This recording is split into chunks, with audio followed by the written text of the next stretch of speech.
breaking 100. If you do that on average, that means that your handicap is in the teens. It's not so bad, is it? Now I can give you some tips without changing your swing. My name is Sophie Walker. This is the How Did I Do Golf Academy, and let's keep it simple in order to break 100. I'm eliminating those big mistakes, thinking like a good golfer, but remember we're trying to break 100, not 60. First of all, look at the hole that you are facing. Now here I've got trouble all the way down the right hand side. There's a dip and there's trees, there's out of bounds, so left is probably best. Now the driver is the easiest club to hit down the right hand side. If you have a bit more loft in your hand, it's easier to keep that club face pointing to the left if you're right-handed. So I'm going to sacrifice some distance here, take my 3-wood and try and keep it down that left-hand side. You can also use the tee box, so I'm going to tee it up down the right-hand side, which is the side of where the trouble is, in order for me to angle myself away from the trouble. Now the 3-wood is going to be aimed at those bunkers there. I can't reach with 3-wood, I probably would with driver. So we're going to create some angle, use the 3-wood and aim away from that trouble down that right-hand side.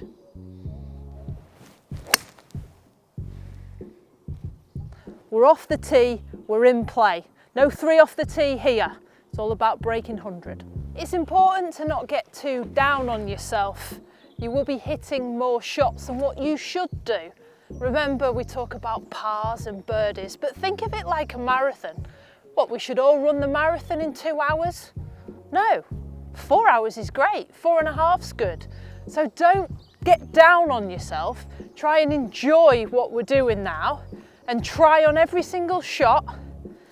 Just don't get down on yourself. Don't get physically tired and mentally tired. Do everything you can to stay hydrated and positive.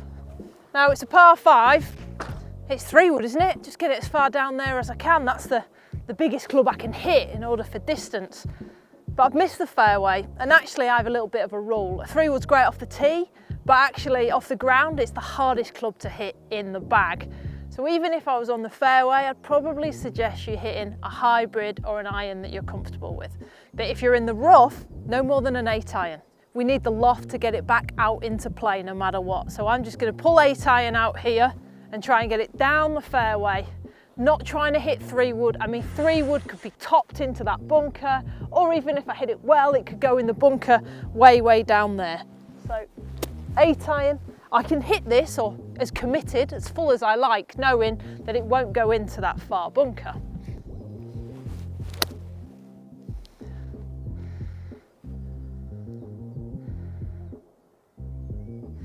I'm eliminating those big mistakes, those silly errors.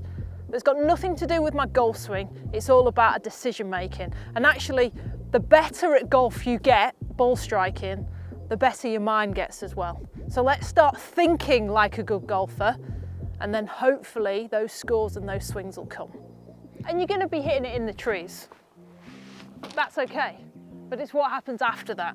Let's not compound the errors. So here, thinking, there's a gap. I can see the pin. I could play a low one straight underneath all those branches, run it up on the green, be a hero.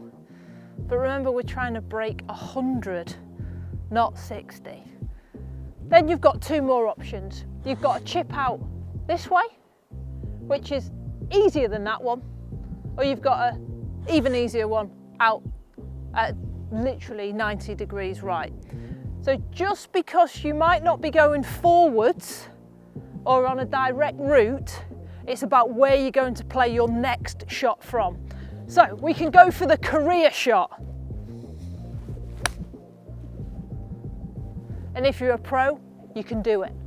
But we're trying to break 100. So let's go for the sensible shot out there.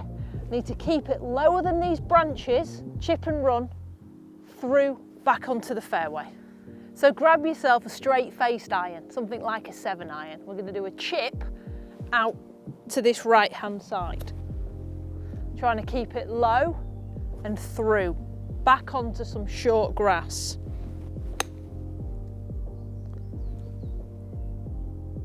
So our next shot is from position A, not position Z, further in the trees. Now approach shots to the green. In fact, approach shots in general, try and get it past the hole. I see so many people leaving it short. So I've got my GPS out, which is also something that you can use as well. You can download them for free on your mobile phone, or you can get watches. I would recommend a laser when you get better at golf, when you're thinking about breaking 90. So this GPS says that I've got 110 yards to the front of the green, 118 to the middle, and 145 to the back. Now at Stockport Golf Club, we have a red flag for the front of the green. With a bunker in front of me as well, I'm thinking I need to get past pin high. I'm trying to be more positive, and I'm going to club up. The chances of hitting that perfect wedge, what happens if it doesn't happen? What happens if I don't quite strike it? I'm not on the green. There's so much more green beyond this flag that I can go after. I've got 30 odd yards beyond this flag. I've only got 5 yards short of it. So it's 110 yards to the front of the green. I'm going to play this like 120 yards, okay? That GPS is really good. You should get one of these. And don't stand over it thinking this is too much club, because it's not too much club. We're going for the green, not the pin. We're trying to break 100, remember.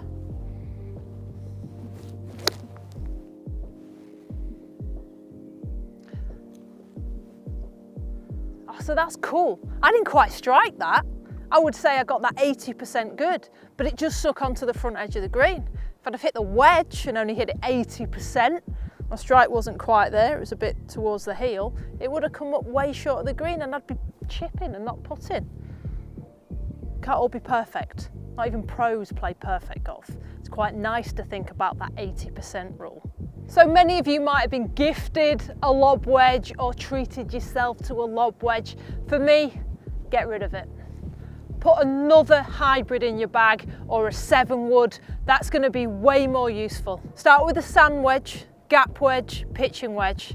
You don't need a lob wedge. So you want to give yourself maybe an approach wedge here, because we need that ball releasing once it gets on the ground, and also the lob wedge, it just flicks it. So many of you will be already thinking, I need to flick to get this ball in the air, and you actually don't. So for people that are trying to break 100, their action is very flicky. We don't want that. So we're going to change clubs. We're going to go to a gap wedge for our chipping and get that ball releasing. So give it a chance to go in, get it on the green instead of duffing it straight in front of yourself. When it comes to putting, these are going to be nearly half your shots. Now, it's not cool to practice your putting. Many of you may never had a putting lesson.